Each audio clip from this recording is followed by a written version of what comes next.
सोचिए भारत में एक ही समय पर कोई लद्दाख में -10 डिग्री में जैकेट पहन रहा होता है और उसी वक्त कोई चेन्नई में 30 डिग्री में पसीना पोंछ रहा होता है। कहीं चेरापूंजी में घनघोर बारिश हो रही होती है तो जैसलमेर में लोग पानी की एक एक बूंद सहेज रहे होते हैं। एक ही देश, लेकिन मौसम के कितने कितने अलग अलग रूप। आज हमारे पास जो स्रोत हैं वे भारत की जलवायु के इसी अनोखे चरित्र की परतें खोलते हैं और आज हम इसी पहेली को सुलझाने की कोशिश करेंगे कि आखिर ऐसा क्यों है। इस पूरी चर्चा का मकसद है ये समझना कि भारत की जलवायु इतनी विविध क्यों है, कौन सी ताकतें इसे कंट्रोल करती हैं और वो एक चीज क्या है जो इस पूरे देश को एक मौसम के धागे में पिरोती है। चलिए एकदम बेसिक से शुरू करते हैं। हम अक्सर मौसम, जलवायु, ऋतु इन शब्दों को एक दूसरे की जगह इस्तेमाल कर लेते हैं। मैं खुद भी कर लेती हूँ। क्या इनमें कोई बड़ा फर्क है? ये बहुत अच्छा सवाल है क्योंकि यहीं से सारी कहानी शुरू होती है। हमारे श्रोता इसे बहुत सरलता से समझाते हैं। देखिए, मौसम वो है जो आप अभी खिड़की के बाहर देख रहे हैं। धूप है, बादल हैं या हवा चल रही है। ये घंटे 2 घंटे में या दिन ब दिन बदल सकता है। ठीक है, यानी आज का मौसम सुहाना है पर कल बारिश हो सकती है। ये हुआ मौसम। बिल्कुल। अब अगर आप किसी जगह के मान लीजिए 30-40 साल के मौसम का औसत निकालें कि वहाँ गर्मियाँ आमतौर पर कैसी होती हैं, सर्दियाँ कितनी ठंडी पड़ती हैं, बारिश कब और कितनी होती है, तो उस पैटर्न को जलवायु कहते हैं। ये स्थिर होती है। जैसे हम कहते हैं कि राजस्थान की जलवायु गर्म और शुष्क है। समझ गई। मौसम रोज का हाल और जलवायु पूरी जिंदगी का हाल। तो फिर ऋतु या सीजन कहाँ फिट होता है? ऋतु इन दोनों के बीच का चक्र है। धरती सूरज का चक्कर लगाती है और अपने अक्ष पर झुकी हुई है। इसी वजह से साल के अलग अलग हिस्सों में मौसम के अलग अलग पैटर्न बनते हैं जिन्हें हम ऋतु कहते हैं। गर्मी, सर्दी, बारिश। अच्छा। और यहाँ एक दिलचस्प बात यह है कि जहाँ दुनिया में 4 मुख्य ऋतुएं होती हैं, हमारे स्रोतों के अनुसार भारत में पारंपरिक रूप से 6 ऋतुएं मानी गई हैं: वसंत, ग्रीष्म, वर्षा, शरद, हेमंत और शिशिर। हाँ, मैंने भी पढ़ा है। वसंत पंचमी और शरद पूर्णिमा जैसे त्योहार वो तो सीधे तौर पर इन्हीं ऋतुओं से जुड़े हैं। ये दिखाता है कि हमारे पूर्वज मौसम के चक्र को कितनी बारीकी से समझते थे। तो अब जब हमने ये बेसिक समझ लिया है तो भारत की उस विविधता पर वापस आते हैं। अगर हम भारत की एक काल्पनिक यात्रा करें उत्तर से दक्षिण तक, तो हमें कितने तरह की जलवायु देखने को मिलेगी? चलिए ये यात्रा करते हैं। सबसे ऊपर हिमालय की चोटियों पर लद्दाख और कश्मीर के हिस्सों में हमें मिलती है अल्पाइन जलवायु। यहाँ सर्दियाँ बहुत लंबी, बर्फीली और कड़ाकी की होती हैं और गर्मियाँ भी ठंडी और छोटी होती हैं। फिर थोड़ा नीचे उतरते हैं। शिमला, नैनीताल, दार्जिलिंग, ये सारे हमारे मशहूर हिल स्टेशन है। यहाँ का मौसम अलग होता है। बिल्कुल, इसे समशीतोष्ण जलवायु कहते हैं। यहाँ सर्दियाँ ठंडी होती हैं, बर्फ भी गिरती है, लेकिन गर्मियाँ बहुत सुहानी होती हैं।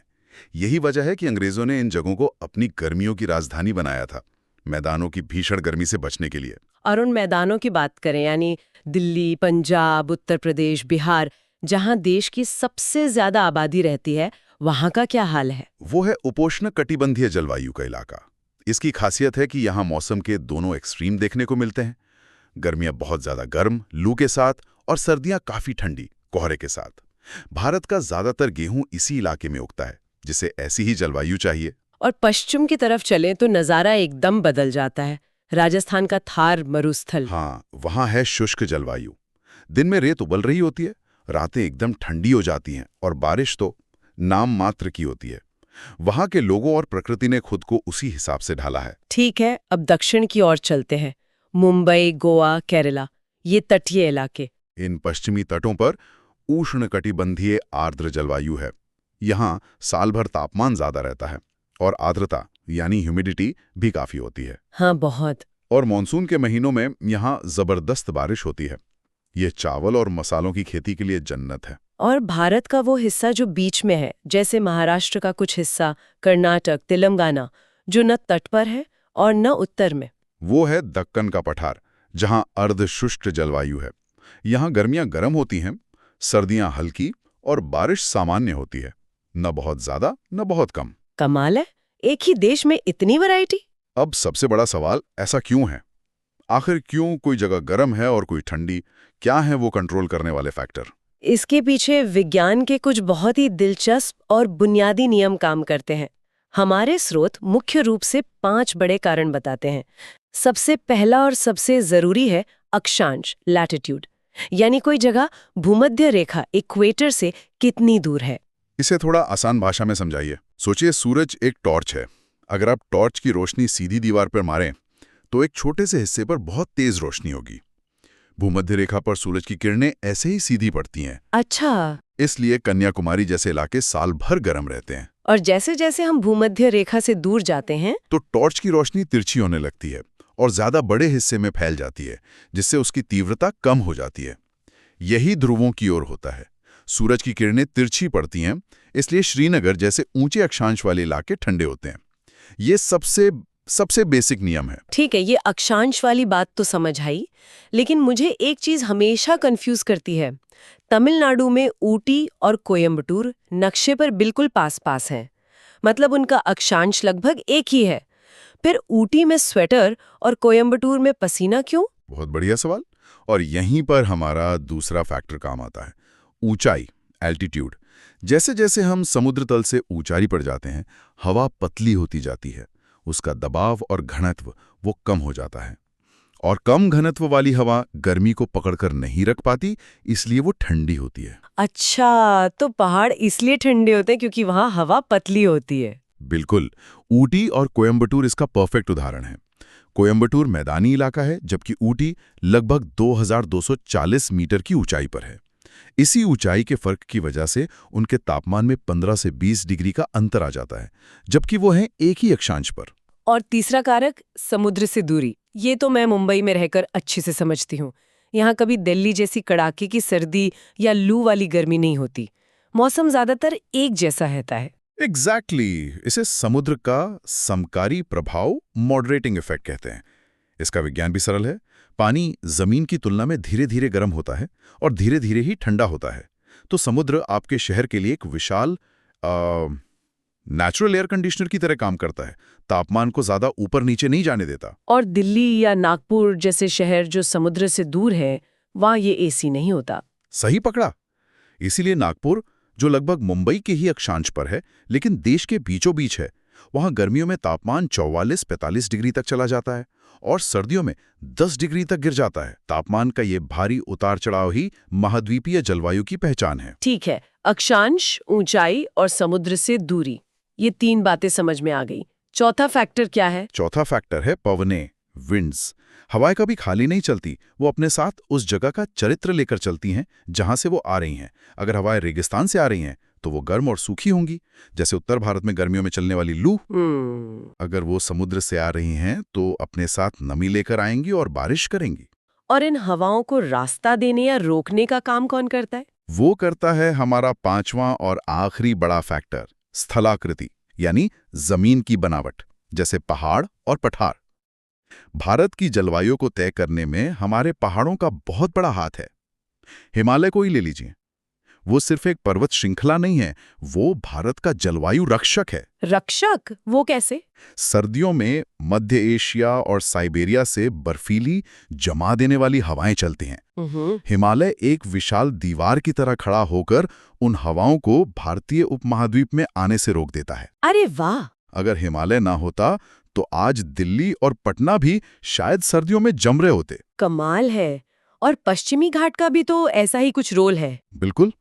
जब नमी से भरी मानसून की हवाएं अरब सागर से आती हैं तो पश्चिमी घाट उन्हें रोक लेते हैं और ऊपर उठने पर मजबूर कर देते हैं। जैसे ही ये हवाएं ऊपर उठकर ठंडी होती हैं, अपनी सारी नमी वहीं बारिश के रूप में गिरा देती हैं। इसीलिए मुंबई और केरल के तटीय इलाकों में इतनी भारी बारिश होती है। सही। अच्छा, तभी पश्चिमी घाट के दूसरी तरफ, यानी महाराष्ट्र के विदर्भ और मराठवाड़ा जैसे इलाकों में बारिश कम होती है क्योंकि हवाएं अपनी नमी पहले ही गिरा चुकी होती है। आपने बिल्कुल सही समझा। उस इलाके को वृष्टि छाया क्षेत्र, रेन शैडो एरिया कहते हैं। ठीक है, तो हमने अक्षांश, ऊंचाई, समुद्र से दूरी, पवने और स्थलाकृति की बात कर ली। लेकिन एक चीज है जो इन सारे फैक्टर्स पर भारी पड़ती है और पूरे देश के मौसम का बटन अपने हाथ में रखती है, और वो है मॉनसून। इसके बिना तो भारत की कहानी अधूरी है। सही कहा। मॉनसून सिर्फ बारिश का मौसम नहीं है, ये भारत की जीवन रेखा है। हमारी अर्थव्यवस्था, संस्कृति और समाज की धुरी है। दिलचस्प बात यह है कि मॉनसून शब्द अरबी भाषा के मौसम से आया है, जिसका मतलब ही ऋतु होता है। और इसके पीछे का विज्ञान क्या है? ये हवाएं हर साल एक ही समय पर कैसे आ जाती हैं? इसका पूरा तंत्र जमीन और समुद्र के अलग-अलग गति से गर्म होने के साधारण नियम पे टिका है। गर्मियों में भारतीय उपमहाद्वीप की जमीन अपने आसपास के समुद्र की तुलना में बहुत ज्यादा और तेजी से गर्म हो जाती है। अच्छा, जैसे धूप में खड़ी कार पानी की टंकी से ज्यादा गर्म हो जाती है। बिल्कुल वही बात। जब जमीन गर्म होती है तो उसके ऊपर की हवा भी गर्म होकर हल्की हो जाती है और ऊपर उठती है। इससे जमीन पर एक निम्न दबाव, लो प्रेशर का क्षेत्र बन जाता है। उसी समय ठंडा समुद्र उच्च दबाव, हाई प्रेशर का केंद्र होता है और हवा का नियम है कि वो हमेशा उच्च दबाव से निम्न दबाव की ओर भागती है। तो ठंडे समुद्र से नमी से भरी हवाएं गर्म जमीन के खाली जगह को भरने के लिए दौड़ पड़ती हैं। एग्जैक्टली।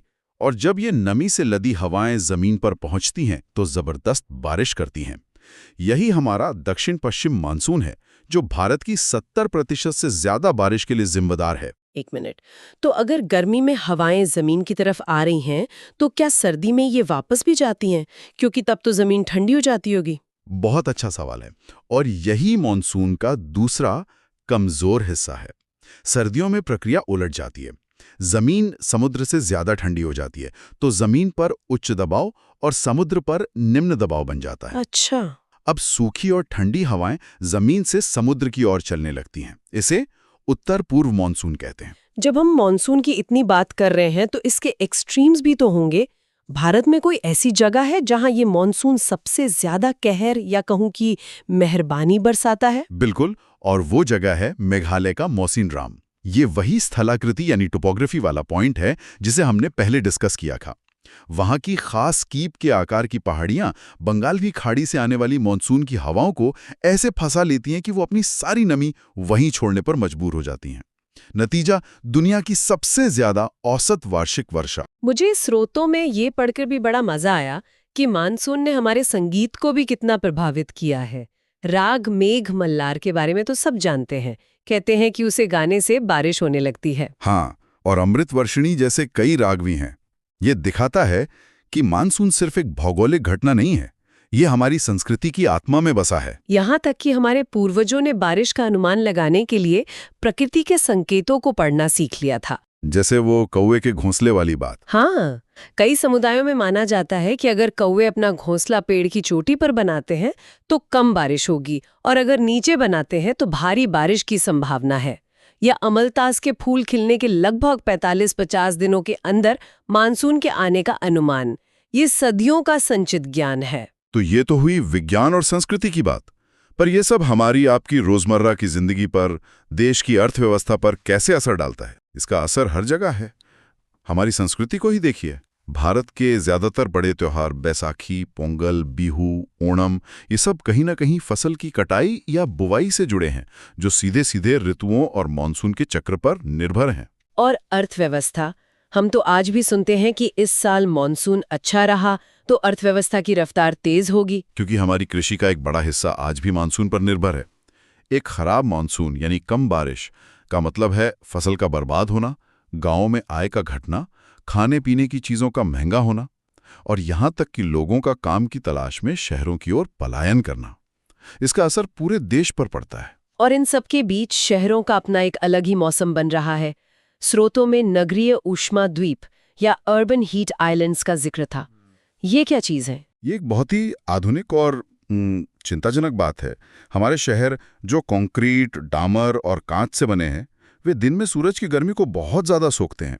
रात में जब खुला मैदान ठंडा हो जाता है, तब भी ये इमारतें और सड़कें उस गर्मी को धीरे धीरे छोड़ती रहती हैं। अच्छा, तो इसका मतलब दिल्ली या मुंबई का अपना एक अलग मिनी क्लाइमेट बन जाता है, जो अपने आसपास के गांव से ज्यादा गर्म होता है। बिल्कुल, जहां पेड़ कम और इमारतें ज्यादा हैं, वो इलाके एक ऊष्मा द्वीप बन जाते हैं। गर्मियों में फर्क 5 से 60 डिग्री सेल्सियस तक का हो सकता है। यह शहरों के मौसम को बदल रहा है और वहां रहने वालों की जीवन को और मुश्किल बना रहा है। तो आज हमने भारत की जलवायु की इस पूरी तस्वीर को समझने की कोशिश की। मौसम और जलवायु के फर्क से लेकर भारत के अलग अलग जलवायु क्षेत्रों की यात्रा की। हमने उन 5 बड़े कंट्रोलर्स को समझा: अक्षांश, ऊंचाई, समुद्र से दूरी, पवने और जमीन की बनावट। और सबसे बढ़कर हमने मानसून के उस जटिल लेकिन खूबसूरत तंत्र को देखा जो इस पूरे उपमहाद्वीप की धड़कन है। हाँ, और इन स्रोतों के आखिर में एक बड़ा सवाल छोड़ा गया है। हम ये तो समझ गए कि भारत का मौसम और यहाँ का जीवन कितने नाजुक संतुलन पर टिका है। वैज्ञानिक पिछले कई दशकों से देख रहे हैं कि मानवीय गतिविधियों की वजह से दुनिया की जलवायु में तेजी से बदलाव आ रहे हैं। सवाल यह है कि जब हम इस पूरे सिस्टम की नज़ाकत को समझ रहे हैं, तो भविष्य के लिए इसे बचाने की जिम्मेदारी किसकी है?